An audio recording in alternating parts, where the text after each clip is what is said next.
Voilà, mesdames et messieurs, merci pour votre patience et bienvenue sur cet espace de la région Hauts-de-France avec tous les acteurs qui sont avec nous. Ah ouais, je remercie, il y en a quelques-uns qui applaudissent, mais vous pouvez démarrer cette matinée par ces quelques applaudissements. Et évidemment, on va passer à ce moment toujours convivial.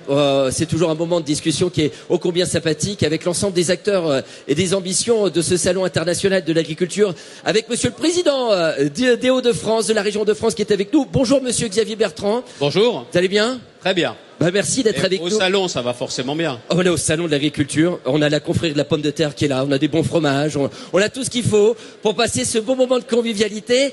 Alors, c'est toujours un moment formidable de vivre le salon de l'agriculture et on a déjà un moment de bonheur à partager puisque depuis le début du salon, la région Hauts-de-France et l'ensemble de ses producteurs ont fait une moisson de médailles assez exceptionnelle, n'est-ce pas? Et des belles médailles d'or. Oui. Et on n'a pas besoin d'aller très loin pour déguster les produits médailles d'or.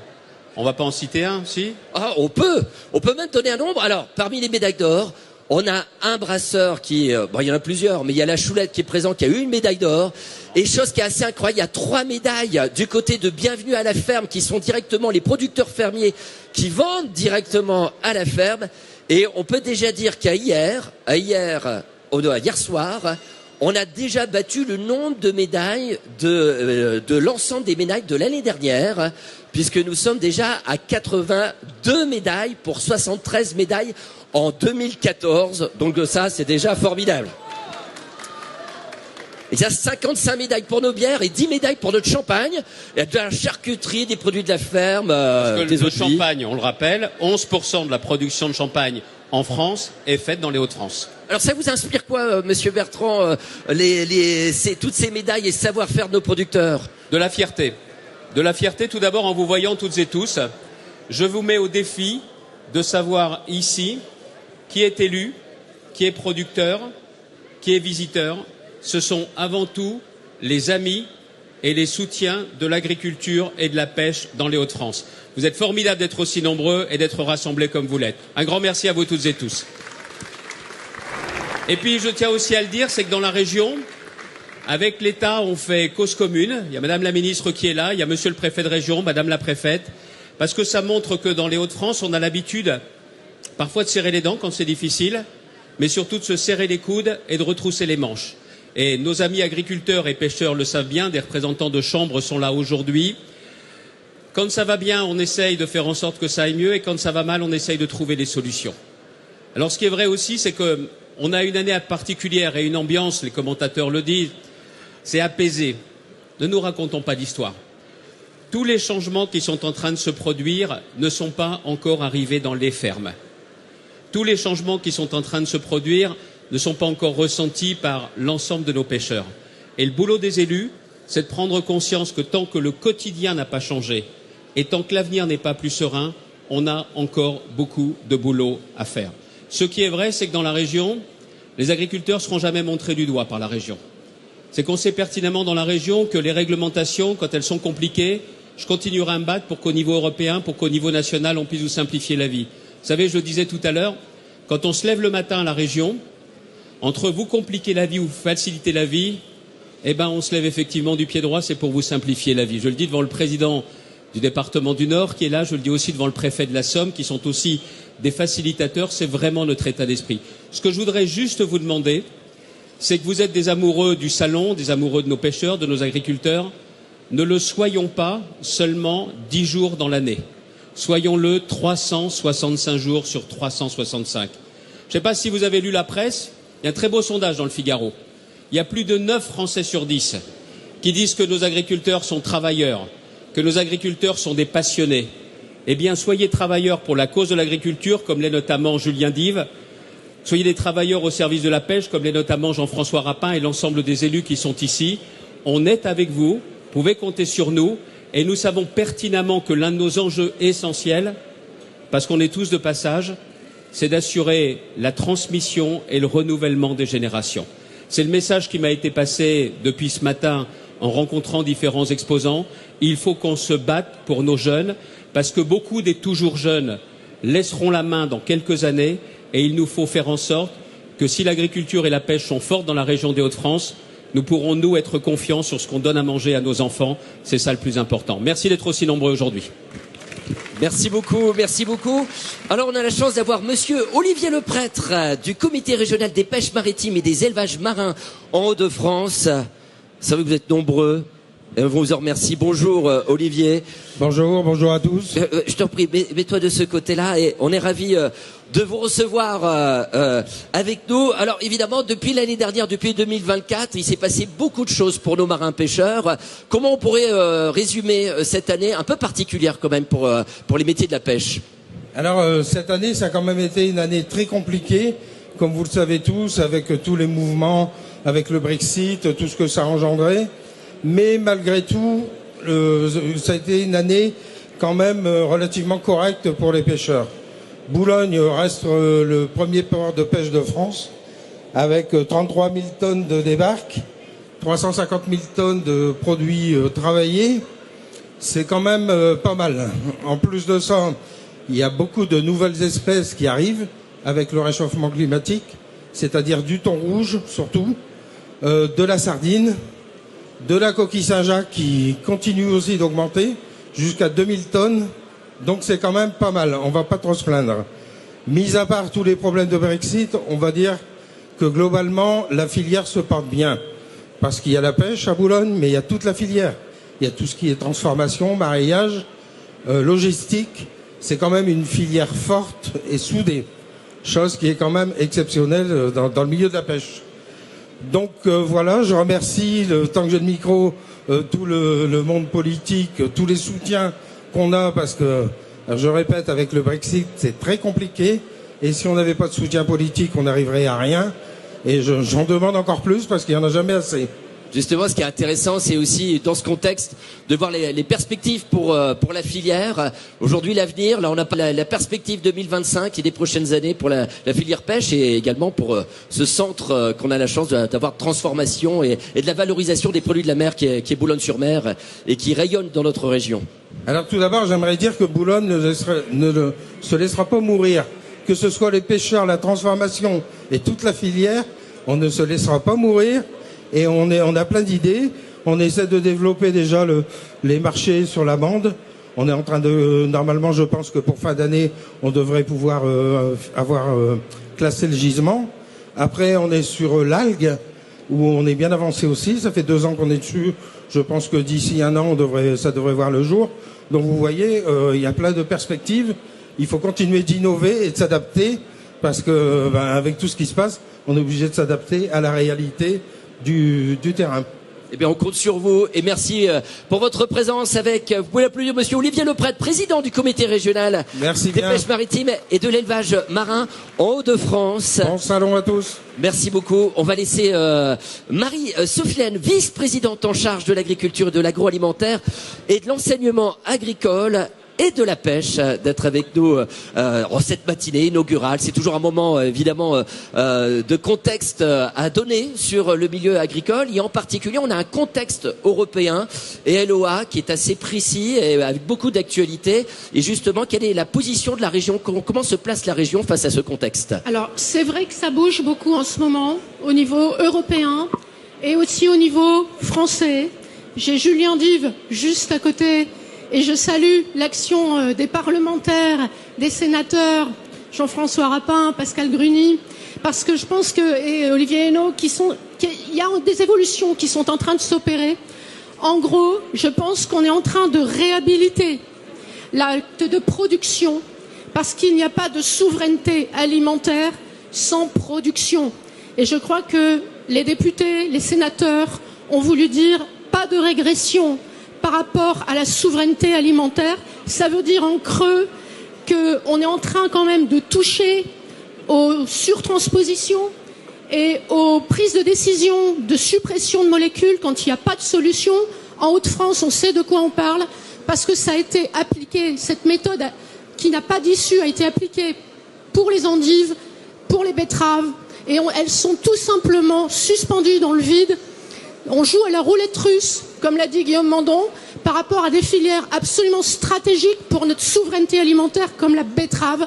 Et ça, il ne faut plus que ça arrive. Nous courons souvent, l'agriculture a souvent l'impression de courir avec des boulets aux pieds. Et au niveau européen, que ce soit pour l'agriculture ou pour la pêche, nous étions à Bruxelles, nous multiplions les contacts en ce moment sur la question de la pêche. La bonne nouvelle, c'est qu'il y a une volonté de traiter l'accès aux aires marines protégées. La question de l'accès à la mer, aux eaux britanniques est fondamentale. Elle est un préalable à tout. Et ça, nous l'avons entendu à Bruxelles. Ils vont isoler cette négociation avant de parler des problématiques de défense qui risquent d'absorber les débats, où l'Union européenne a envie de travailler avec le Royaume-Uni. Il faut qu'on traite la question de l'accès aux eaux, sinon ça ne sert à rien de parler de décarbonation de la pêche, ça ne sert à rien de parler d'investissement, il faut d'abord donner accès aux poissons.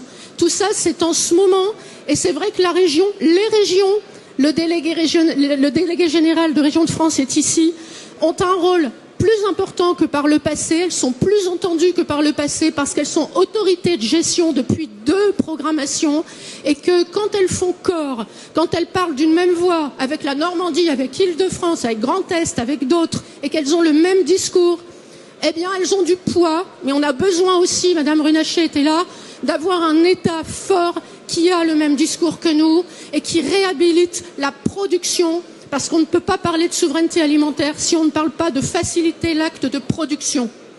Merci beaucoup, Madame Laine. Et on voit votre dynamisme qu'on salue tous ensemble. Et on va inviter le président de la Chambre régionale d'agriculture, Monsieur Laurent Degène. Merci d'être avec nous. Je vous en prie, prenez place ici. Et évidemment, c'est toujours un moment important de contexte aussi pour la Chambre d'agriculture de se rappeler. Et c'est évidemment pour les agriculteurs en ce moment un changement permanent, en particulier pour faire face aux questions du changement climatique. On parle beaucoup, quand on parle d'agriculture, on parle beaucoup de gestion de l'eau. Qu'en est-il pour notre région ? Bien, bonjour Monsieur le Préfet, Messieurs les parlementaires, Mesdames, Messieurs les parlementaires, Monsieur le Président de Chambre. Oui, l'agriculture doit s'adapter au changement climatique. Forcément, l'agriculture, c'est une entreprise à ciel ouvert. Donc, le changement climatique, les agriculteurs en sont bien conscients. Essaye d'abord, on a eu les rencontres régionales de l'économie avec la CCI et la Banque de France. Les agriculteurs, au niveau du sondage, c'était la première préoccupation avant le problème économique, l'adaptation au changement climatique. 3/4 des agriculteurs se disaient inquiets.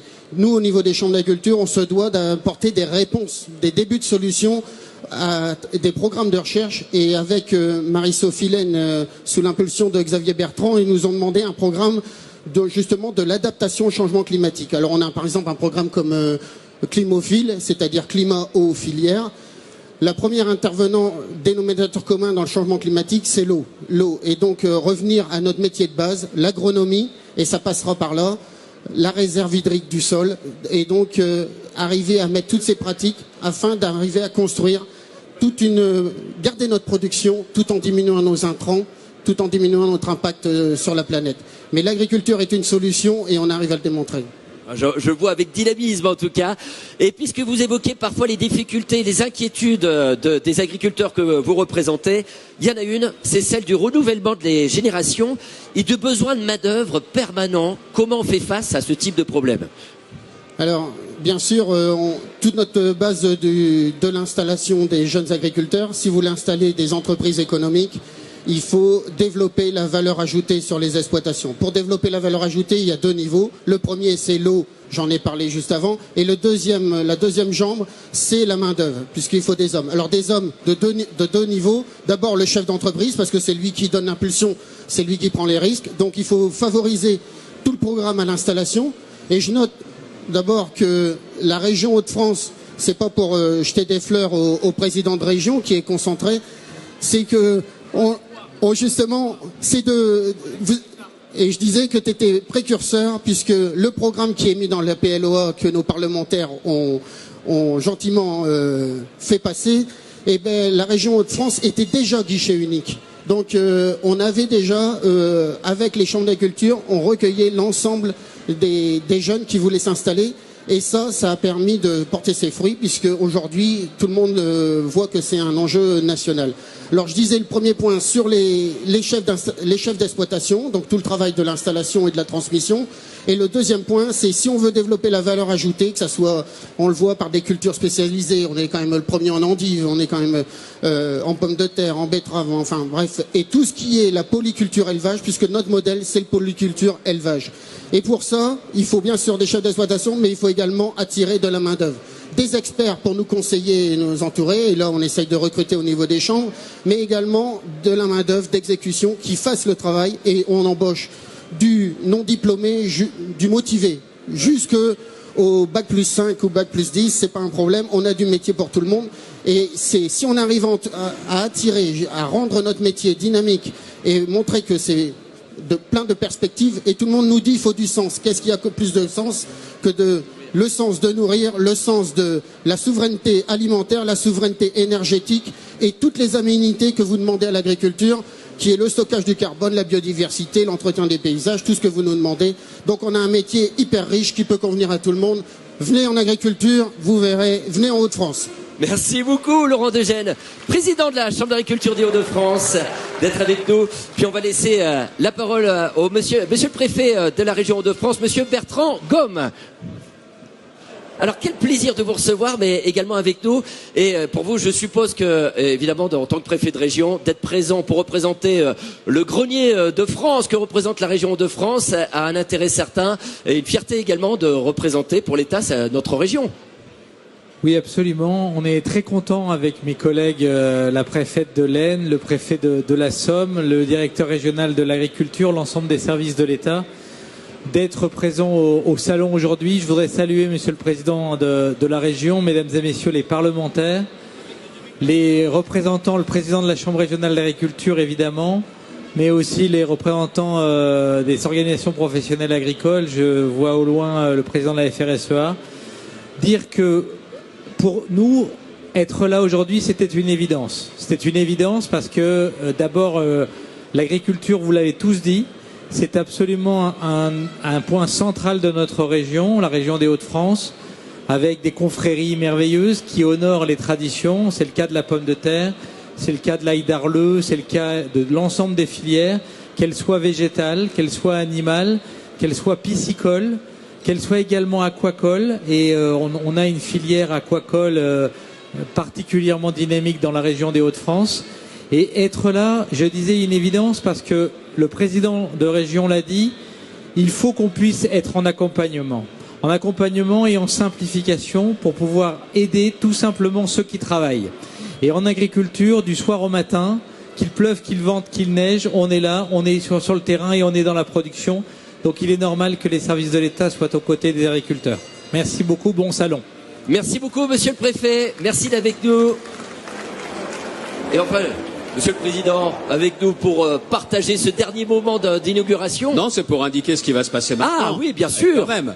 Et puis on va mettre à l'honneur et on va applaudir le syndicat des fromagers qui sont là aujourd'hui, qui vont nous permettre encore une fois de faire une démonstration.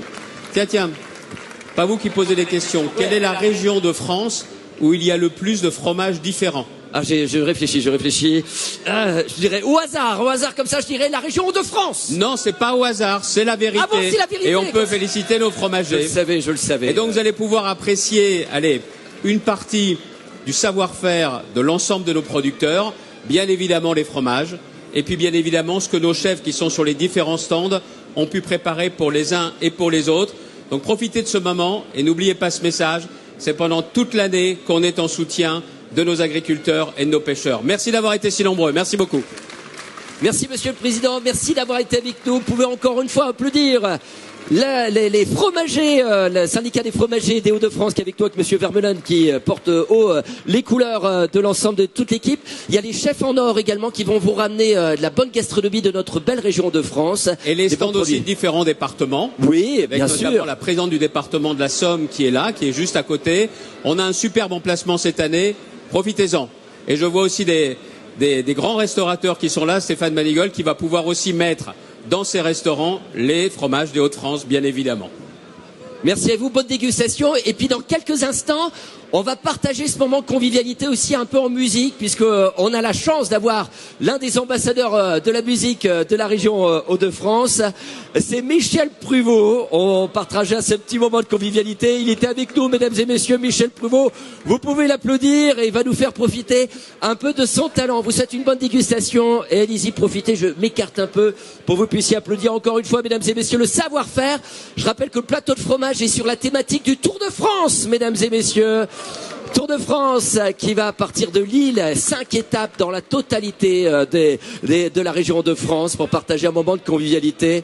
Ce départ au nord de France, Hauts-de-France, pour partager en ce moment. C'est un vrai travail d'équipe de la part de nos fromagers qui défendent cette diversité de notre région. On vous souhaite à tous une bonne dégustation, bienvenue, profitez l'ensemble des exposants. Ne vous arrêtez pas à cet espace attractivité, mais allez voir l'ensemble des producteurs, des commerçants, de celles et ceux qui défendent nos couleurs aux 4 coins de cet espace du Salon de l'Agriculture qui nous est réservé. Bonne dégustation à tous, bonne rencontre, bon échange dans notre belle région festive. Et je rappelle que pour l'instant, on a battu le nombre de nos médailles, 82 médailles pour nos produits. De quoi applaudir évidemment l'ensemble de nos producteurs ici présents.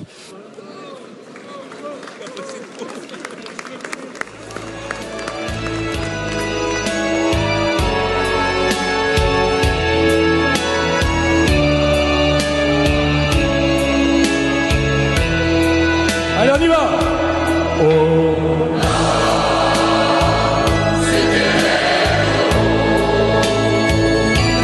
La terre, c'était le ciel, c'était l'horizon, les hommes, des mineurs. Nos fenêtres donnaient sur des fenêtres semblables et la pluie mouillait mon cartable. Mais mon père en rentrant avait les yeux si bleus que je croyais vers le ciel bleu. J'apprenais mes leçons, la joue contre son bras, je crois qu'il était fier de moi. Il était généreux comme ceux du pays et je lui dois ce que je suis. La chorale, on y va. Oh.